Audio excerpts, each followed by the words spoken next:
to the Racing Matters podcast with Ron Robinson and Sean Travaglia. And welcome to another edition of the Racing Matters podcast. Well done with Bo What's It last week. You're something for the weekend in the 2000 Guineas. And to two winner. Do have a Bo What's It now and again, giving half a chance. Yeah, good old Bo What's It, yeah. No, that's our first port of call, I believe. It is, yeah. This season, I forget what I wrote. What did we think of the 2000 Guineas? And I guess we got to add the 1000 Guineas into that equation as well, fractionally. They're calling him a superstar. He's the highest ranked horse for X number of years. What did you make of it? Well, I was right in Knight of Thunder being the sire of the winner. He is the sire to follow for milers, especially when it comes to Newmarket. I thought, well, we spoke about all the words that have been coming out of Newmarket right the way through the winter regarding that winner. And I mentioned that Coolmore had subsidised Gustad back into the race after they made the computer blip to take him out. And all the talk was about how good he was. And I think we've seen two very, very good horses. I do. They pulled miles clear of the rest. If they'd have been 3 or 4 in a bunch going past the post, I'd have likened that result to what Lester Piggott once described when he was asked about, well, what do you think about that winner after he'd won in a photo finish from about 3 others? And he said, well, he can't all be good, can they? Yeah. And he was absolutely right when he said that. Now, we saw 2 horses pull right away from that field, and we saw 1 horse pull right away from what is another very good horse in Gustad. I think it's a good 2000 Guineas. I do. I don't think, unless there's an unraced 3-year-old somewhere that's waiting to be thrown into the pot at Royal Ascot or something, there's nothing around to beat those 2 at the moment. Well, the thing is, they say that if Bo Echo hadn't have been there, Gustad won the Guineas by 8 lengths. Well, exactly, yeah. Which everyone would have been saying was one of the performances of all time. Yeah. 8 lengths. And he's 8 lengths clear of the third. He's still 2 or whatever it was lengths behind the winner. Exactly. I don't think it was particularly asked much of a question. I thought it looked like there was more to come if needed. The interesting thing that follows out, I'm not even sure if I put this in the question, which might leave you a bit stuck, is 1000 Guineas. Because what I noticed, I wasn't particularly as taken with True Love winning the 1000 Guineas as I was with Bo Echo winning the 2000. No, was I? No, but she won it in a faster time. Yeah. It didn't look that good, though, did it? I don't know. The fillies always, they confound me. I can never work the fillies out, I'll be honest with you. I'd even forgotten the name of the winner of the 1000 Guineas before you just mentioned the name True Love. Yeah. But she's won it from a 16-1 shot with a 33-1 shot in third. How good's the form? Well, she's won it in 0.45 of a second. Yeah. Faster than Bo Echo, who in turn recorded the fastest time since Kamiko. And lest anyone forgets, because I had to go double check this, because in the old days the fillies carried one weight and the colts carried another, or that's my feeble recollection of it. They carry the same weight now. So they carried 9.2, he carried 9.2, and True Love did it in a quicker time. Now, whether the ground was a fraction quicker on Sunday, I couldn't tell you. I'm not clever enough to know that. I don't imagine it particularly was, because it was pretty quick on Saturday. So she might be an awful lot better than we're giving her credit for. And if she then goes on to take on the colts, don't forget she'll get an allowance. She'll get a 6 allowance. Yeah. If she goes up against Bo Echo or Gustad or anything else, she'll get a filly's allowance, a 6 allowance for being of the fairer sex. And her time was quicker than his was. So that makes life quite interesting to me. Very interesting, yeah. But I wasn't taken by her either, probably because I didn't tip her. There is that, yeah. Yeah, that's being honest. It might have something to do with it. Yeah. Well, she wasn't expected to be the O'Brien winner, was she? Precise was. Yeah. You know, I can again working out the 3-year-olds. You're looking at what Aidan O'Brien's training, and we're going to be talking later on about the Chester trials. But you can never work out exactly what their pecking order is.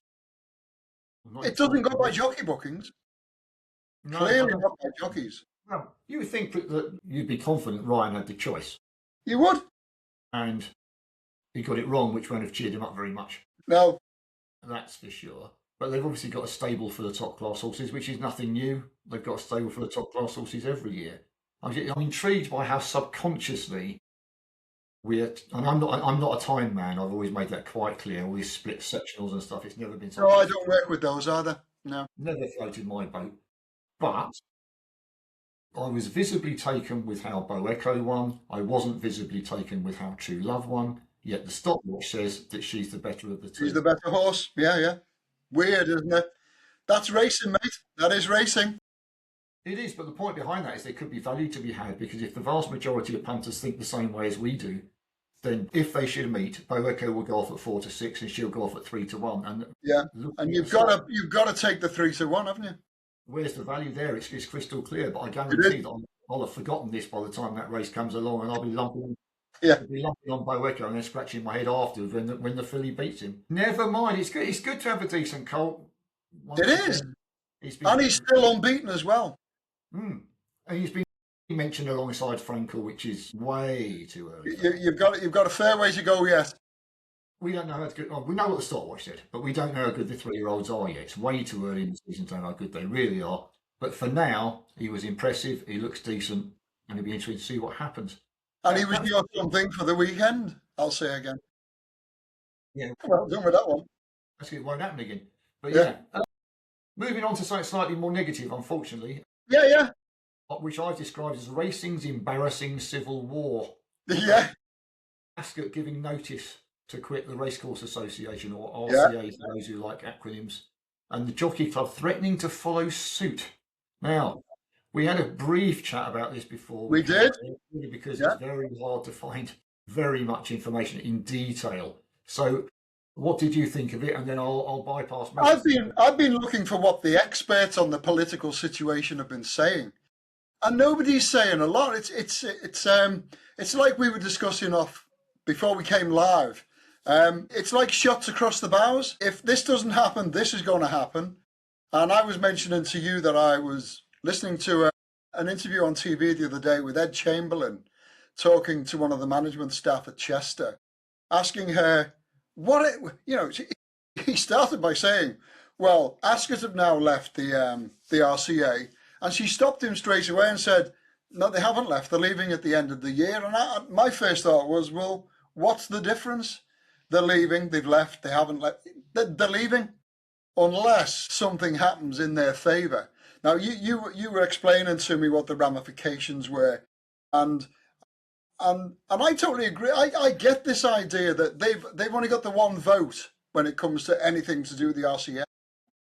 That's my understanding. It's not something I'm privy to. Let's get that right. So that means that Fakenham have the same pulling power as Ascot when it comes to decision making. Would that be right? Approximately so. Again, to my understanding. Yeah. How can that be right? That's like Plymouth Argyle having the same pulling power as Everton, for instance, when it came to deciding football matters. It's a tricky one, because I agree with you wholeheartedly before we went on air, but my brain's had time to tick over a couple more. We all had local elections yesterday, and I'm not going to ask how you vote, and you're not going to ask me, and I'm not going to ask the big wide world either. But your vote was exactly the same as Richard Branson. Yeah. Picking up a multi-millionaire, you could say more important than we are. I don't like that terminology, but for the basis of this, more important. He had one vote and you had one vote. His vote is no more important than your vote in the democratic scheme of things. Sure. So the RCA's argument could be, we are a democracy. Yes, you do only get the same number of votes as Fakenham, or in my case, Carlisle, which I apologise to Carlisle. Any of what would be fair to call the smaller tracks. I'm sure that most of those would accept that. Yeah. Should they have the same pulling power as Ascot? In a business, you would say no, wouldn't you? You would. Your sales department, where all the money is coming in, invariably gets more power than your marketing department. Now, your marketing department might be the ones who actually bring in the sales, but it's never quite seen as that. They're seen as overheads. Sales are seen as profit makers. Look at me, the businessman. Only joking. But so Ascot is not. Should have more power, more of a say. How you would define that? What do you do? Give them 2 votes? Well, that doesn't matter, because that means Fakenham and Carlisle club together and match them for votes. So what are you giving them? More than 50% of the votes? What? So everything Ascot say happens. So you That's can't. the way it would work, isn't it? There would be no democratic vote in that case. I can't see what the actual solution is, because if you gave them 10 votes, they're still going to be outgunned by, I don't know, let's cut hundreds of meetings and do away with the smaller tracks, says Ascot. Well, funnily enough, 27 smaller tracks all vote together to say no, and that outguns Ascot. So you're exactly where you were before. So do you give them 51% of the vote? Well, you can't do that, because then anything Ascot wants goes, and anything anyone else wants doesn't. There's no point taking a vote. Yeah. So you're in a catch-22.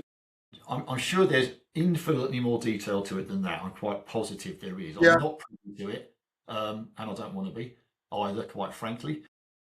I think it's to do with Ascot and a large part of the jockey club, who, as I said, considering leaving, shall we say, aren't happy with what happened with regard to Lord Allen being pretty much forced to resign. Sure. I think there's more awareness within certain groups. I'm watching what I say for political reasons, and I don't like lawyers much. There are certain groups within racing who see that racing's in trouble and are aware they might have to suffer a little bit of pain to get us out the other side in a stronger and better position than we are now. There are other groups in racing who are simply bothered with their bottom line for this year and potentially next year, answerable to shareholders or answerable to owners or whatever it may be, and they're perhaps not deemed to be seeing the bigger picture. Now, that, I suspect, is part of it. What it will do for racing in the long run, no idea. I would suggest from your Esther conversation that you listened to and I didn't, that perhaps the RCA are hopeful that they can make quick, appropriate amendments that will see Ascot. You know, they handed it. It's like me handing in a month. I'm handing in a month's notice, Ron. I'm not doing this. Why didn't they leave straight away? Why didn't he just say, right, we're no longer part of this? Are they contracted or something? Yeah, I think so. I think it's a contractual thing. You sign up for a year. Okay. But then you've got that option to go, okay, Sean, well, bye-bye, off you go. Yeah. Or you've got the option to say, well, how about if I give you an extra 10% or whatever it may be? That leaves it in your hands. And I would like to hope that that may be where we are with Ascot and potentially the Jockey Club as well. We're going to go, and then the RCA are going to be going, ooh, what do we do now? What do we do now? Yeah. Will they bend over backwards? Possibly not, because they are a democratic institution of sorts, and they have to represent all the racecourses. They can't. You and I would see Ascot, Newmarket, York, Epsom, whatever, loads of big courses that we all like. But the others are bread and butter as well. They're also just disappeared back again. They're all part and parcel of the racing game. So they have to have a say. It's defining how much of a say. How much of a say? Yeah. Difficult one. It's one to keep an eye on. It's not wrong. We have an answer. It's an important thing for racing. It's worth mentioning. Yeah. Even if we don't know anything about it, doesn't stop us mentioning the races on a Saturday, right? But that is... There is that. I've gone back to positive again. Positive. Yeah. This week I must have got out the right side of the bed or something. And Skelton, I've put down here, his enthusiasm for winners appears to have no bounds. Yeah. Hunt Trainers Championship for the very first time, which is based on prize money. And now he's going all out to get Martin Pike's record of 243 winners in a single season. What do you reckon? No chance. I looked at what the odds were on it, and the layers have got it 2-5 he fails, 7-4 he succeeds. Didn't he need 6 winners on more or less the last weekend or something, or the last day to get over the 200? And he got them. Now, you look at what he'd have to do next season, or as a new season starts, I can never make my mind up with the National Hunt. It does, doesn't it? He's got to train close to 25% more winners than he did this year to beat Martin Pipe. No chance. I just can't see that happening at all. No chance. I mean, you might. Mind you, I know Pipe did it, so it can be done. But he's the only one to have done it. What was he, the second trainer to break 200, Skelton? Something like that I'm not sure about. Only the second trainer to break 200. And somebody's saying, right, he's got to train another 40-odd horses, 40-odd winners to break Martin Pipe's record. No wonder the layers have priced it up at 2-5. I think it's very difficult. One thing I wasn't able to track down is there more racing now than there was in Martin Pipe's day? I was looking at that, yeah.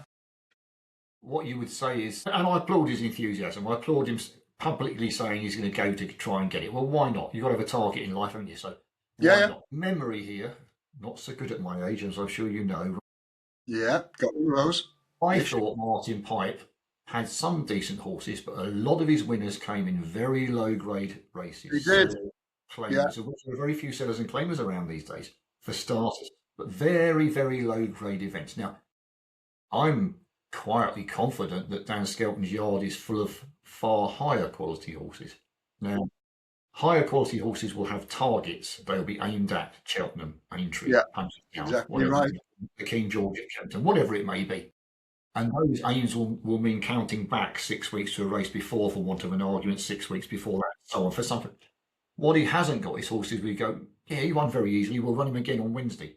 I know. Yeah, you won't see it. No. He hasn't got those sort of horses. He doesn't, I suspect he doesn't want those sort of horses, because you're talking about those grade. You want one, okay, it's one now we need to freshen him up for the next £100,000, £50,000 race, whatever it is, not the £3.50 race, a selling hurdle, which the owners won't want to run him in. So I think he'll struggle there. I suppose it is the next legitimate target. If you've broken 200 winners, what's the next target? No point saying... You've got to give yourself something, haven't you?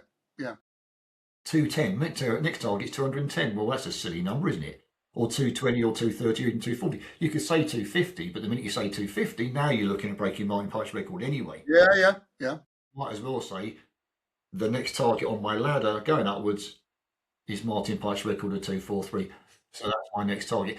Funnily enough, I looked up the odds and found exactly the same odds as you did as well. So it won't happen. Yeah. I can't see it happening either, unless he has the ability to rent some other boxes somewhere to increase the number of horses in his yard. Then what can you say? Mr. Pinhead for a moment there. Sorry, my camera's doing funny things. I disappear and come back again. Oh yeah, it's IT. It's been screwy all week. Again. I'm sure most of these old guys disappeared and stayed disappeared, but just yet. Okay, lastly for this week, we've got the next two classics sneaking up on us now, and that's the Derby and the Oaks for those who are new to the game. We got Epsom in June. The trials are in full swing. We've got the Lingfield trials we're going to discuss on Saturday afternoon later. We've got the York Dante coming up. I think that's next week. Yeah. Trials at Chester to discuss. What did you make of those? Well, all they've told me so far is that Coolmore have got the best 3-year-olds in training. Amelia Earhart took the Oaks trial easily, and I don't think she's their best filly either. The one I mentioned last week as my one to follow for this season is now into 10-1 for the Oaks from, what was it, 18-1 or something like that? That's all your money, yeah. And 3 of the front 7 in the Oaks are trained by O'Brien. And you can now only get 5-2 about Benvenuto Cellini for the Derby.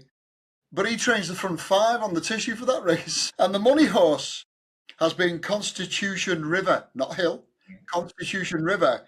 After he absolutely hosed up in the D Stakes, he's now 16-1 into 7-1 after that romp. You might as well just give the money to Coolmore now, drop a nuke on Epsom and get rid of that place.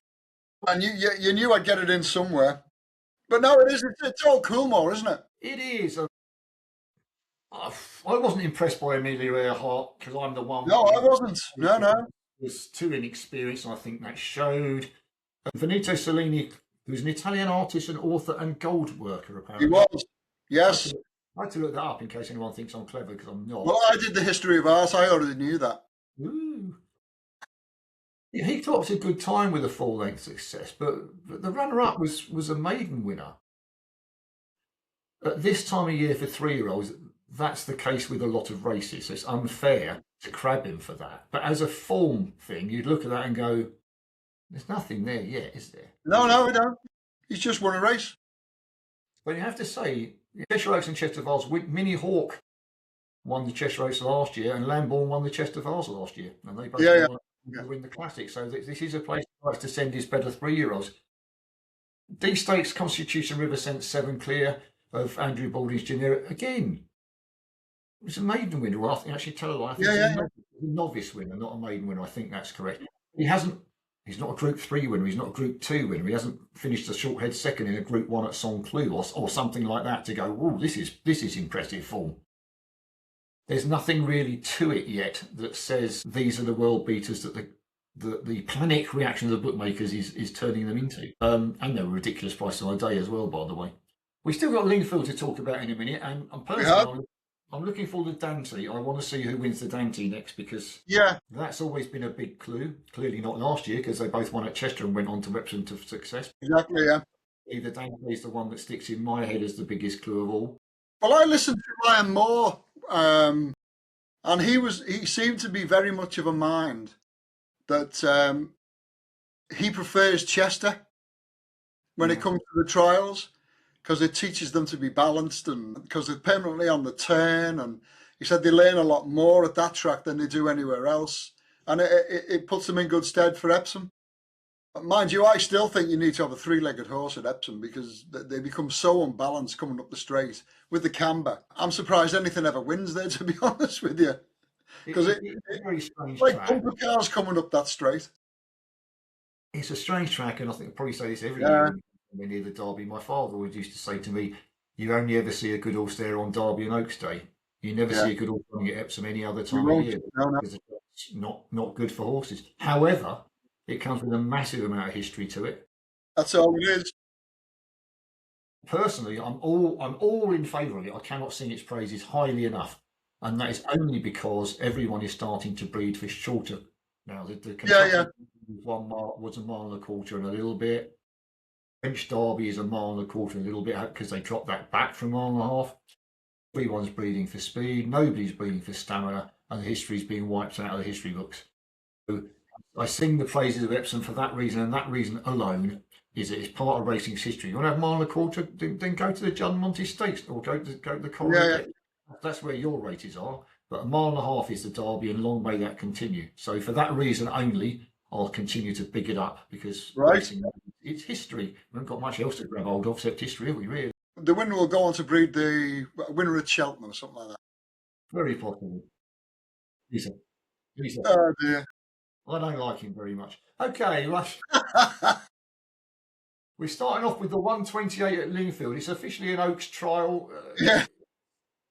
It's only a listed race. I think it used to be group race not that many years ago, but I could be. Well, you know, all of these races have been downgraded, aren't they? I mean, these races traditionally attract a very small field, and it's getting worse. The biggest field in the last 20 years has been 10 runners for this race, and we've only seen that 3 times.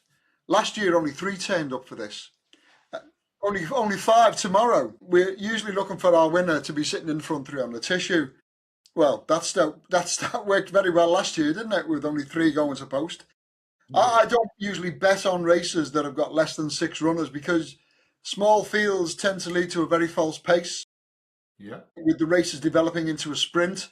So you can call this an Oaks trial all you want, but the fact is, the winner won't go on to win the Oaks. In fact, the last 10 winners have only gone on to win 7 races between them, and none of them went on to win the Oaks. One of them went on and won an Irish Oaks 2 years ago. Was it Beckett's horse? Can't remember now. The races run just over shy of 12 furlongs, so it's going to be cat and mouse, and you'll see a 3 furlong sprint. I just don't see the point of it being called a trial. What wins it? No idea. The outsider, this is weird. The outsider of the race at the moment is officially rated higher than the favourite. The front 3 on the tissue are in reverse order in terms of official ratings. Whom currently 9-2 is rated full £7 better than Romantic Symphony, who's 13-8 favourite. It just doesn't make any sense. Bloom runs for Aidan O'Brien, as does Cameo. The last named is £4 inferior to Bloom, and yet Ryan Moore has opted to ride the inferior horse. Yeah, I'm just scratching my head about the whole thing. The whole thing feels cockeyed. You only bet a race like this if you've got a copy of tomorrow's newspaper. I wouldn't touch it with a barge pole. For podcast purposes only, I'll go for Romantic Symphony, but only because she arrives unbeaten and there's possibly improvements still to come, I think. Romantic Symphony? I think it's the track is remarkably similar to Epsom, which is why it's always been seen as an Oaks trial.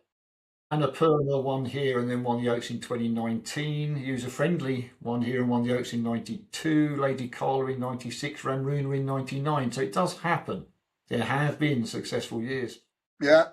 5 runners this year. I agree. Iron More on Park Express confuses me.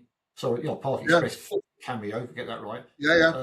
Fuses Mary the high-rated Bloom. I've got a funny feeling neither of these are the Aidan O'Brien A-team. No. When you get new romance, it seems to be one at Newmarket on grass and on the all-weather at Kempton. Big step up in class, 7-4, 13-8 at the moment. Skinny, isn't it? I think it's skinny. Isn't it? In a race I'd rather watch, I still have to make a decision, which is, like you say, for podcast purposes only. I'm coming down with Prizeland. Andrew Baldwin. I can understand it. The lowest rated horse in the race, I think, isn't it? Really, yeah. She needed her debut win fourth at Leicester, which is nothing unusual for a Baldwin horse, is it? Let's be honest. A lot of those improved for the first one. She's won both starts since. An 8-length victory here on the all-weather. I mean, on the all-weather, but it was here. But over this, she has no trip, no stamina questions to answer. She's got more to do, but she's currently about 5-1, 6-1. Yeah. No, she can't improve. Awesome. The others don't look bulletproof. They don't? She possibly looks to value. But nothing would surprise me in this race. It's no. Usually you come out of these races either confident about something, even if you prove to be wrong, or lacking in confidence. And I'm lacking in confidence on this race. Lacking in confidence, yeah. Well, I usually look at a race like this when it's all 3-year-olds and things like that, and lightly raced horses. I'm looking at official ratings. Absolutely no help at all in this race. It's ridiculous. How can the outsider be the highest rated horse? Bonkers. I think the way to look at that is, how many times have you said with your handicap ratings, where do you get the handicap ratings from, Ron? Okay, yeah, but you only get them if you're subscribed. Oh, do you know, I hate this bit. Anyway, yeah, if you want, we're doing very well, and we've got a new system in place that I'm trialing that is going very, very well. We're nearly 30 points in profit since the 1st of March. But the only way you're going to get the better bits, the podcast is fun. We said that last week. The podcast, bit of fun, bit of fluff. It's something that gives us a break from the day-to-day routine. But if you want the good stuff, you go and make a subscription at www.postracing.co.uk. Once you've made your subscription, I'll set you all up with newsletters and website access and all the rest of it. And we've got our own social media platform called Facebook, not to be confused with Facebook. We don't have any lunatics on Facebook. That is where you go to get involved. And like I say, come over here and get this for nothing if you like. And we'll tip you up 1 or 2 winners, like United 2 winner last weekend. But the nitty gritty and the meat on the bones comes on the website. Fabulous. Well, the reason I interjected there for you to be able to do that, and this wasn't an issue, is the amount of times Ron has said, like 3-year-old handicaps. Why don't you like 3-year-old handicaps, Ron? And I'll answer it for you. It's because who knows who's improved how much from 2 to 3. Exactly right. That's exactly the same. I've disappeared to Pinhead again, but never mind. That's okay. I can still see you. Ooh, still here.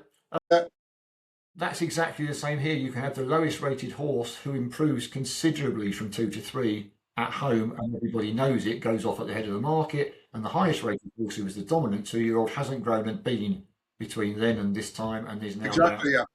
So official ratings are there for what they've actually done, open to change for the future. You're going to have to put up with Pinhead for the minute because he's not. Yeah, it's not a problem. You're in view. That'll do. Right, 158 at Lingfield. We'll move swiftly on before I disappear. Yeah. We've only got 6 runners here, haven't we? Which is actually about right.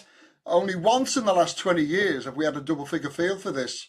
10 went to post in 2019. 10 of these have no more than 6 racing in them in the last 20 years. Aidan O'Brien won this on the ladies equivalent last season, both odds on. And in the last 18 years, he's trained the winners of 7 of these races. Dominated the Chester Trials, as we've already spoken about. But my reading here is that the horses he has here tomorrow are vastly inferior to the ones we've seen earlier this week. Isaac Newton, I think he'll most likely struggle to stay 12 furlongs. If they go 12 furlong pace, he won't stay. That's my opinion. If they don't, and they go 12 furlong pace, he might just nick it. When I'm looking at a lightly raced 3-year-old, like we've just been talking about, it's not like looking at a bunch of seasoned handicappers who are all exposed for what they are. And I can always liken betting such races as this as a bit like trying to spit into a wind. You're most likely to be wearing it on its way back. Didn't mean to be gross, but there you go. I'll go for the least exposed in the race again. like the one in the girls' race. I'm going for Maho Bay. Godolphin runner, arrives unbeaten in 2, could be anything. Again, for podcast purposes only, Maho Bay for me. Yeah, I mean, all right, things seem to go in pairs in this game, which I hadn't really noticed. Yeah. Anthony Van Dyke won here and then at Epsom in 2019, the same year as the last filly to do the Lingfield Trial Oaks double. All right. So you have to go back to High Rise to find the previous horse to use this as their prep race and go on to win at Epsom. Maho Bay heads the early market for Charlie Appleby and William Buick. Son of DeBowie certainly looked the part in his 2 races so far. Debut at Kempston over 1 mile and 3. That's interesting. I'm back. You are. By 6 lengths. I didn't do anything, by the way. That's just IT. It's IT. Like magic. Yeah, he won by 6 lengths over 1 mile and 3. Then he switched to the turf over a furlong shorter, cruise zone by 3.5 lengths. I quite like that. So he's got the speed for 1 mile and a quarter and the stamina for 1 mile and 3. That's a pretty potent It is. combination. So what for you to say? He's 33 to 1 for the Derby. That will disappear in a puff of smoke if he wins here. It will. Will he vie for favouritism? No, of course he won't. But he might be down to 10 to 1 or even single figures. The only interesting thing is he beat Aidan O'Brien's Amadeus and Mozart at Newmarket, so they will have a very good idea of what they need from Isaac Newton. Interesting to see if he can, but he's got to step up on what he did in the Field and Stakes, as far as I can see. So I'm afraid sorry to disappoint you desperately, everybody, but I'm going to agree with Ron and go for Maho Bay. Yeah. Who is an unknown quantity and could have any amount of improvement to come. That's all you can go by, isn't it? Yeah. Yeah, or none at all. Or none at all. Yeah. Now, if you didn't get your teeth into the 220... Oh, I did. Then I'll be I've actually started my spiel here by saying, now we are cooking on gas. 29 runner handicap, but we've got to be sensible about it. The chances of finding the winner, it basically right up there with the needle in the haystack. Last year, the winner was 22 to 1. We did have a 7 to 1 winner in 2024, but the 3 prior to that were 11 to 1, 16 to 1, 11 to 1, and we had 20 to 1 winners in 2016, 2018. We've had no winner older than 7 in the last 20 years. But with 17 of those 20 winners being aged 4 or 5, they were the age groups that I was looking at. But that accounts for 19 of these, so I won't bore you with a list of 19 runners. I looked at the weights next. I like the banding 8 stone 10 to 9 stone 8. But again, that introduces 24 of the horses that actually fit that banding. Only 15 marry up to the age trend. Still a long list. So I'm going to go and have a look at the market. And I've come with a list of first 6 on the tissue. I've produced 6 of the last 9 winners. Age, weights and tissue says one of Mubdeer or Mudbeer, Skip Lake, Fence Minister, Tribal Chief or Greater Claim. One of those 5 wins it. We've only had 1 winning favourite in the last 10 years, so I'm going to drop Mudbeer on that basis, which then had me thinking, I know there's a significant draw bias at Ascot. There always is. You don't want to be drawn lower than 11 in this race. 75% of the last 20 winners would fit that trend. They were drawn 11 or higher. 1 qualifier, Tribal Chief. Ooh. So that is going to be my 2080 in Mission Impossible, Tribal Chief. It never ceases to amaze me. I am Ron's sorcerer's apprentice when it comes to profiling races, and we look at things differently. We don't work together. That's half the fun. I've gone through, and I'll waffle through quickly. I've looked at the last 20 years worth, 20 runnings. No winners bigger at 20 than 25 to 1, and I've only got early odds to work with, by the way, same as we all. Yeah. No winners older than 7. 4 and 5 year olds have taken 17 of the 20, so I've switched to 4 and 5 year olds, which I think is pretty similar to what Ron's. Yeah. 17 of that 20 of the 20 finished in the first 7 home on their previous starts. No winners were rated higher than 104, and 15 of the 20 had raced in the past 60 days. 19 had raced twice or less this season, which didn't really do me much help. I ended up with a long shortlist. Can you have a long shortlist, or I don't know? I had a very, very long shortlist. The only interesting thing for Ron's benefit, I don't know if you noticed, Ron, 15 of the 20 have come out of a double-digit stall, which is pretty much what you said. You need to be drawn home. Not one of those stalls has been successful more than once in the last 20 years. Weird, isn't it? Yeah. With one exception, the 13 stall. 3 winners have come out of the 13 stall. 3. What that's worth, you tell me. But basically, I've put those together, come down to 3. No, I've come down to a list of 6, which isn't bad for 29. What I like statistically is Cafiz, Ed Bethel's son of New Bay, last seen finishing 5th here over course and distance. He's had 3 runners in this race and 1 winner. So he clearly doesn't just, the stable have, I might say, his father to son transfer. His stable have had the winner, 1 winner from 3 runners. And each way cool. The one I was so tempted to put this up, but it doesn't work with the statistics. Nostrum. All right. Nostrum has his first start for Mick Appleby.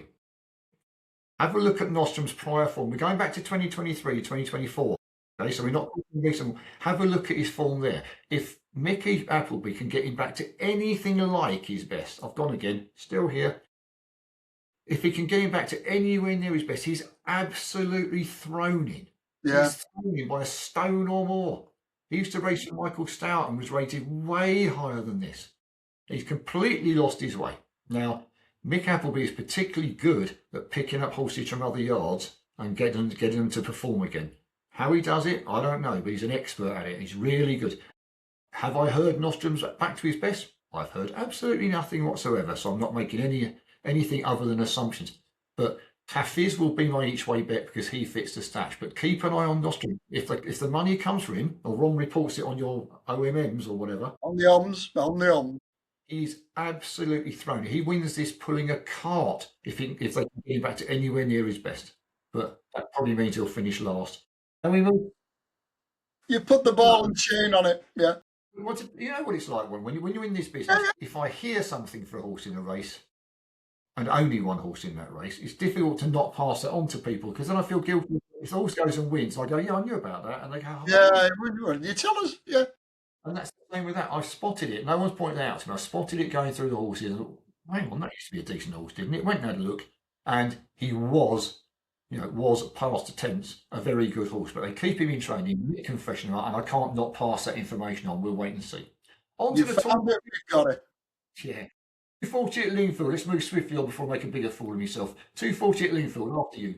Well, I've got a top-rated horse running at Ascot later this afternoon. I think it's in the 325, called Mandura. Right. And he's 33 to 1 to win this tomorrow. Does that make him a good thing in a handicap today? We'll find out. My guess is that once he's run today, he won't be running tomorrow. We'll be down to 7 runners here. 8 of the last 9 winners were front 3 on the tissue. So it's going to be one of Copacabana Sands, Royal Velvet, Dash of Azure winning this. It's currently 10 to 1, bar that trio anyway, so I'm not exactly looking like Einstein, am I? None has got winning form at Lingfield. I'm thinking that Copacabana Sands probably likes the ground slower. He's making debut tomorrow for the Balding Yard, previously trained in Ireland. I'm going to go with Royal Velvet. Duke of Azure is also 0 from 4 on ground that's good to firm, whereas Royal Velvet is 4 from 8 on the ground that they'll hopefully have tomorrow. Also 5 from 9 at the trip. I can't possibly go against that horse. Statistically, it wins the race. Royal Velvet. Right, you're wrong. Is Royal Velvet a 3-year-old? Am I right in saying that? Yeah, you might be. I haven't checked that. Right, no, he's a 5-year-old. That's okay. Is he? There you go. All the money's been for Copacabana Sands in the last few days. I don't get that. Oh, we're not given the fact that he loves the slower ground. Weird. No, I don't have a problem. He's one on good ground. I'm clicking away on Tinternet here as we talk to see what I can find out. Santa Marley's the sire. I don't see any reason why. Yeah, there's no reason why the ground should be a problem for him that I can see at first. That might be tilting at windmills. Anyway. No. Horses are individuals, and you can't just go, so therefore he definitely will handle fast ground, he will definitely handle soft ground. You can't say that. So he comes over from, he used to be trained by Michael O'Callaghan in Ireland. Yeah. He sits in a listed race at Tipperary. That was on heavy ground, which didn't seem to suit him. So that was interesting. First start for Andrew Balding. He's won at Group 3. This is listed class, so there's no reason whatsoever why he shouldn't be able to cope with the class. And the fact is that when I started writing this, he was second favourite at around about the 3 to 1 mark. Since then, they've come for him, and the Royal Velvet in him have flip-flopped. All right. So he's now down to, I think, 15 to 8. Right. We're always second guessing because, funny enough, the bookmakers don't tell us how much money it took to move. No, they don't. No. It might simply be that one shrewd person had a 50 quid bet and they've gone, we're not risking any more, we'll shorten the price. So it could be as simple as that. But yeah, Copacabana Sands for me, I don't think he'll have any problem with the ground at all. I think the class act. I think Andrew Baldwin, with no offence to Michael O'Callaghan, every chance Andrew Baldwin can get him back up a gear and freshen him up. What I've noticed with Balding this year is he's been inheriting horses, and first time out they've been running really, really well. Well, hopefully so then. Yeah, yeah. I've noticed this. He got one off, a couple off Charlie Hills, I think it was, and now he's got this one. Yeah, they're all being well punted, and they're all running really well. And it's very unusual to see Balding firing in winners at this stage of the season. He normally takes a run or two to get them fit and then goes for it.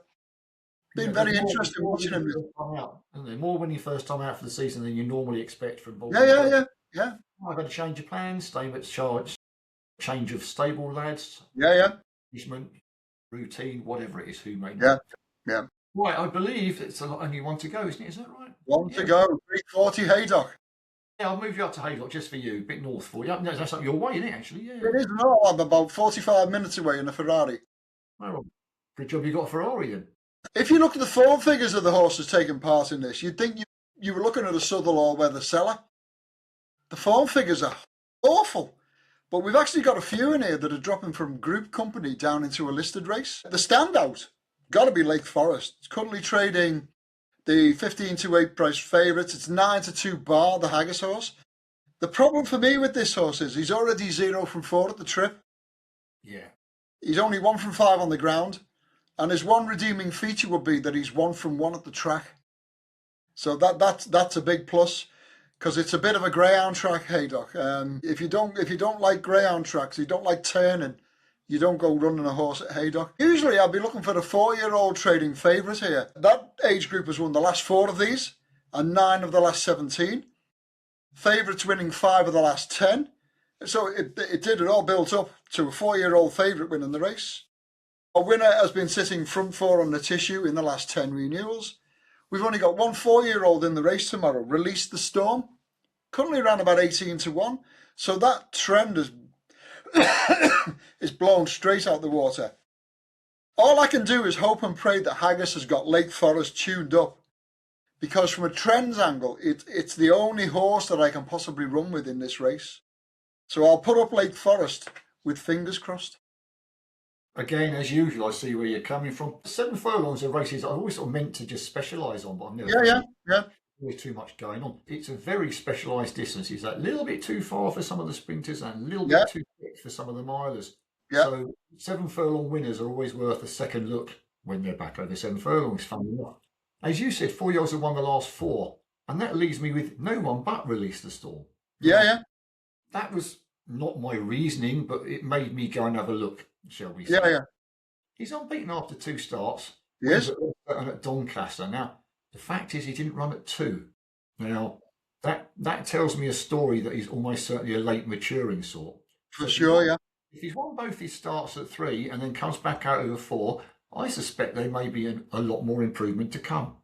That could be wishful thinking. We'll find out after the race, won't we? It probably is wishful thinking. He only needs to improve a little bit to get involved. Yeah. 24 pounds. That's all. If he wants to beat Lake Forest, he needs to improve 24 pounds. So I'm between friends. So yeah, I'm asking a lot for him to improve that much. I don't want to admit it. I'm smiling as I say it. But again, you never change horses once you've made your decision. No. Funnily enough, I put down there, I'm going to be backing him each way. 18-1, it's not a straight win bet, that's for sure. But yeah, Release the Storm each way for me. He's unbeaten. He likes the trip. Shouldn't have a problem with it going. Ought to have improvement to come. Is he up to this class? Probably not, but we'll find out. You'll find out tomorrow.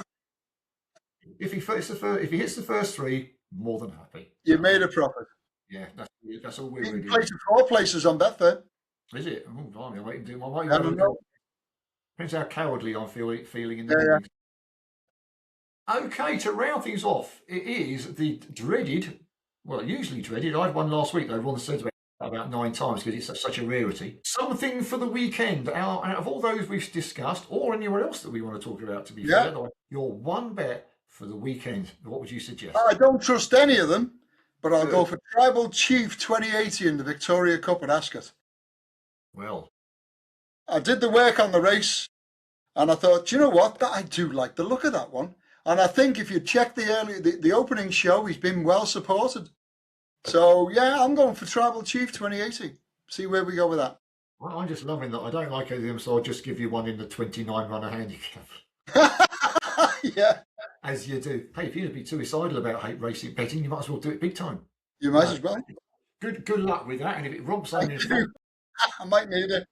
I'm going for Copacabana Sands in the Yeah. 240. Yeah. I think handling the ground won't be an issue. I think boarding can improve him, and I think he's the best horse in the race. So if all those three come into line like the planets, then we're on a winner. Mine won't be as good a price as yours, Ron, but I'll settle for a winner if we get one. Yeah. Be all good, wouldn't it? Yeah. We've flown through that. We've been waffling at double speed. That's me for you. We've tried to give you some winners. Nothing comes with promises in this game. We're not. You want the winners, you subscribe. But we work it out through logic, through chat, through form study, and Ron does it mathematically via Love me numbers. and he puts an awful lot of work into it. So therefore, can't expect that for free. Me, I pick them out of thin air. Yeah, you've got a magic pen. Not quite to, but something like this. This is not tipping. This is chatting about Saturday's racing. About racing. And what's going on in the week, and in the hope we give you some winners as well. So don't give us too many pelters if they don't all win. We're not claiming they will, unlike some. So right, have a good one, everybody. That's my whinging out. Have a good one every day, everybody. It's is it really? Oh, good God, it is. It's beer o'clock. Beer o'clock. Beer o'clock. Right, have a good evening, everybody. Have a great weekend, and we'll be back next week with any luck. We will and all. Have a good one. Take care. See ya. Bye. Bye-bye.